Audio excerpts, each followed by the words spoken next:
إليك ودانت قصة هذا الجار يزيه غربت تاريخ الذي يسكن معي يا كان غار يمنور في نفس الحي والجوار باند አካባቢ እኛ ሰፈር جاءني الأب يبكي አባቱ ያለቀሰ መጣና ويشتكي ስሞታ ያሰማኝ ويروي لي قصة مليئة بالحزن ታሪኩ ሊነግረኝ በሐዘንና በስቃይ ተሞልቶ قصة ታሪኩ تبين مدى أثر الأصحاب على أصحابهم ጓደኛ ባህሪ ጓደኛ ላይ እንዴት እንደሚሰርጽ ያሳያል بدأ بكاء الأب የአባት ለቅሶ ቀነሰና ثم بدأ يروي قصة ابنه የልጁን ታሪክ መናገር ያዘ صاحب ال19 سنة የ19 ዓመት ልጅ ነው فقال مخبرا عن الابن ስለ ልጁ ሲናገር كان صالحا ሷሊህ ነበር هادئا የተረጋጋ محبا للخير ኸይርን የሚወድ محافظا على الصلوات ሶላቱን የሚጠብቅ يغدو ويروح مع الأخيار የሚሄድ የሚመጣው ከጥሩዎች ጋር ነበር ثم فجأة ከዛም በቅጽበት تغير حاله ሁኔታው ተቀየረ وهجر أصحابه ጓደኞቹን ተወ وبدأت تصرفاته ነገረ ስራው ሁሉ تتغير መቀየር ጀመረ وسلوكه يتبدل ጸባዩም ተለወጠ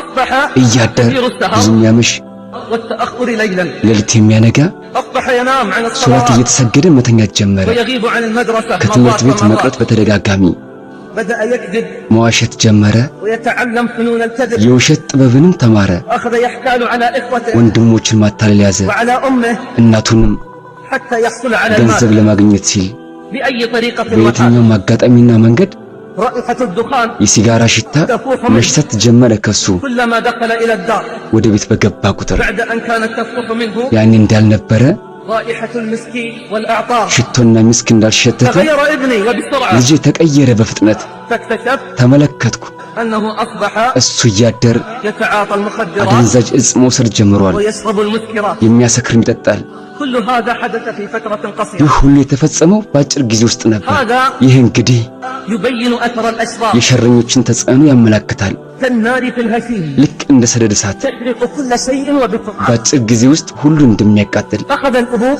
አባቱ يكمل لي حديثا ታሪኩን እየነገረኝ ودموعه على خده እንባ በጉንጮቹ ላይ ይፈሳል قال مستكملا በመጨረሻም አለኝ حاولت علاجه መድኃኒቱን ፈለኩለት من هذا الإدمان ከዚህ የሚያድነው فأدخلته إلى مستشفى ወደ الأمل አመል ሆስፒታልም አስገባሁት فرفض العلاج መድኃኒት እምቢ አለ سافرت به إلى مصحة في الخارج ለሕክምና ወደ ውጭም ተጓዘ طلبا لشفائه የሚድንበትን ፍለጋ فتعافى قليلا ትንሽ አገገመ ثم لما رجعنا ከዛም ከውጭ ስንመለስ التف حوله الأصحاب ጓደኞቹ ዙሪያ ተመለሰ ورجع أسوأ مما كان ከመጀመሪያው የባሰ ሆኖ ተገኘ فلم أجد حلا ሌላ መፍትሄ አላገኘሁም إلا أن أحبسه في الدار ቤት ውስጥ ካላሰርኩት በቀር إما أن يضرأ بدوائه ወይ በመድኃኒቱ ይድናል أو يموت بدائه አሊያም በሱሱ ይሞታል حبسته አሰርኩት في إحدى غرف الدار በቤታችን አንድ ክፍል ውስጥ ووالله በአላህ ይሁንብኝ إن الأب አባትየው يبكي لي هذا ይህንን الخبر ታሪክ ሲነግረን وجها لوجه ግንባር ለግንባር ነን يقول ይላል حبسته في إحدى غرف الدار አሰርኩት በቤቱ አንድ ክፍል ውስጥ يأكل ويشرب فيها ይበላል ይጠጣል እዛው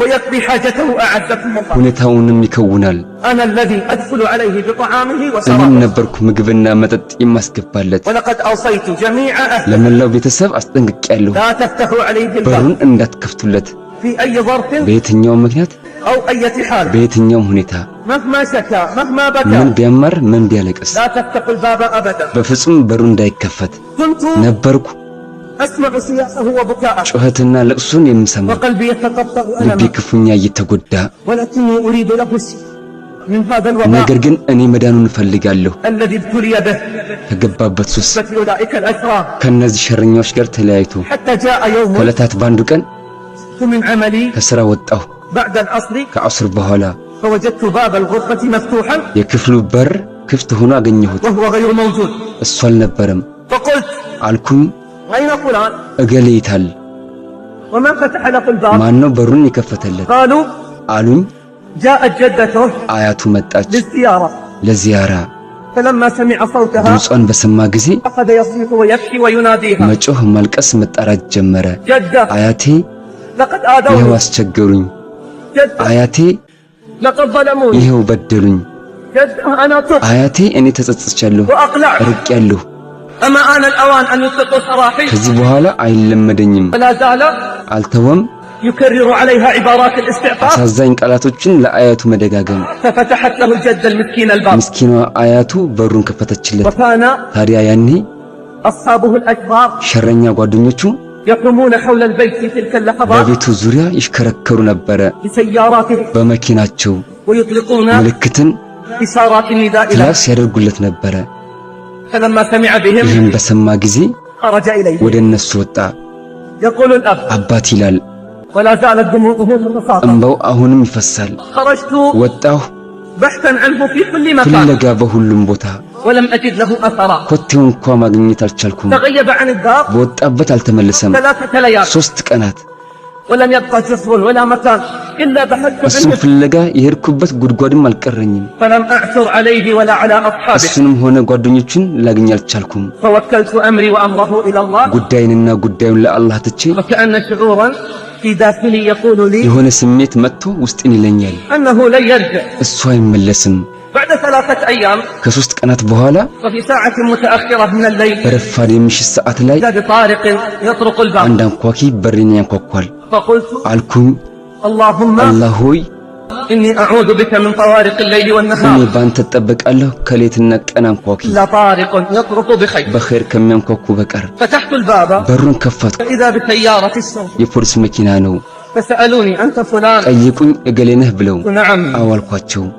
اللهم اجعله خيرا አላህ ሆይ ኸይር አድርገው አልኩ። قالوا تعال معنا በልና አብረህን نريدك في أمر هام በታሳቢ ጉዳይ እንፈልግሃለን። لبست ثيابي ልብሴን ለበስኩኝ፣ خرجت معهم ከነሱ ጋር ወጣሁ። وقلبي يسقط من الخوف والوجل ልቤ በድንጋጤ ይመታል። ولا أدري ما هو الخبر ጉዳዩ ምን እንደሆነ አላውቅም። ما الأمر ምን ጉዳይ፣ القصة ምን ታሪክ قالوا انتظر አሉኝ። ቆይ ጠብቅ። وصلنا ደረስን إلى أحد المجمعات السوقية ወደ አንድ ሱፐር ማርኬት القريبة ቅርብ ወደ ሆነ من دارنا ከቤታችን። وكان السوق حينها مغلقا ያኔ ሱቁ ተዘግቷል። ساعة متأخرة من الليل እጅግ በጣም ስለመሸ فتحوا البوابة በሩን ከፈቱት። ودخلنا إلى داخل المجمع ወደ ሱፐር ማርኬቱ ገባን። ثم أخذوني ከዛም ወሰዱኝ إلى دورات المياه ወደ መታጠቢያ ክፍል። ثم فتحوا ከዛም ከፈቱት باب إحدى الدورات አንዱን በራፍ وقالوا لي አሉኝ፣ تعرف ተዋወቅ على هذه ከዚህ الجثة አስክሬን ጋር፣ إنه ابني እሱ ልጄ ነው፣ وفلذت كبدي إنه ابن 19 እሱ የ19 ዓመት ልጄ ነው፣ إنه الذي ربيته እሱን ያሳደግኩት وسعيت لصلاحه ለመልካምነቱ የሮጥኩለት። وكنت أحلم يوما አንድ ቀን አልም ነበር أن يكون رجلا ወንድ እንዲሆነኝ يسير معي أنا አብሮኝ وإياه የሚሄድ የሚያግዘኝ على أمور ديني ودنياي በዲኔና በዱንያ ጉዳይ። هناك እዚህ وجدته ميتا ሙቶ አገኘሁት في دورة المياه መታጠቢያ ክፍል ውስጥ። ملقا إلى وجهه وباقي المخدر والإبر بجانبه የቀረው هنا አደንዛዥ እጽ ከጎኑ አለ። أين أصحابه؟ የታሉ ጓደኞቹ? أين أولئك الأشرار؟ የታሉ እነዛ ሸረኞች? لماذا تركوه هناك؟ ለምንድን ነው የተውት? لماذا تخلوا عنا؟ ለምን እስከሱ ራቁ? والله በአላህ ይሁንብኝ يقول لي ودموعه على ይለኛል፣ قلبي እንባውን ጉንጮቹ ላይ አድርጉ። والله لقد كان ወላሂ صالح እሱ በእርግጥ ሷሊህ ነበር። والله لقد كان صالح ወላሂ በእርግጥ እሱ ሷሊህ ነበር። وربي በአላህ ይሁንብኝ سيندم هؤلاء እነዚህ ሰዎች ይጸጸታሉ፣ وسيلعن بعضهم بعضا አንዳቸው አንዳቸውን ይረግማሉ፣ كل منهم على يديه ሁሉም የእጃቸውን ያገኛሉ። አኼራ ቲዩብ እስላማዊ ቻናል